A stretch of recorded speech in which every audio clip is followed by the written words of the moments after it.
అయితే సడన్ గా అన్ఎక్స్పెక్టెడ్ గా వీడియో రీల్ చేశారు, వైరల్ అయిపోయారు.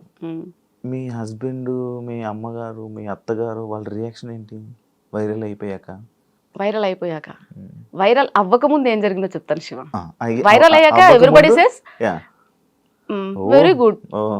మా పాప, యా. She my daughter. ఆ. అవ్వక ముందు మా అమ్మ, మా అక్కలు బీఈడి కంప్లీట్ చేసావు, చదివే, టెట్ రాయి, జాబ్ వస్తుంది, అక్క వాళ్ళ ఇద్దరికి వచ్చేసింది, నీకు రావాలి, నీకు వస్తుంది, అది మా అమ్మ గోల్. ముగ్గురు గవర్నమెంట్ జాబులు కొట్టాలా, ఆడపిల్లల తల ఎత్తుకొని ఉండాలి, ఎవరి మీద డిపెండ్ అవ్వకూడదు, గవర్నమెంట్ ఎంప్లాయీస్ అయితే మీ సోర్స్ మీకు ఉంటుంది. అమ్మ బాగా ఇవే చదువు అంటే పిచ్చి. సో ఆమెకున్న ఎక్కువ చదువు పిచ్చి వల్లే నాకు చదువు మీద ఇంట్రెస్ట్ పోయింది నిజం చెప్పాలంటే. అంటే రుద్దడం, ఊరికి చదువు, ట్యూషను, రావాలి తినాలి పడుకోవాలి ఇంతే.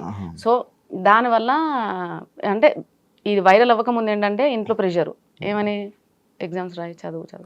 వైరల్ అయ్యాక సర్లే ఏదన్నా చెయ్యి, ఊరికే ఖాళీ కూర్చోకుండా, ఆ బద్ధకమన్న పోయిద్ది, నీ ఏదో ఒక పని అయితే చేస్తున్నావు కదా ఊరికే కూర్చోకుండా. సో అక్కడ వరకు వచ్చారు.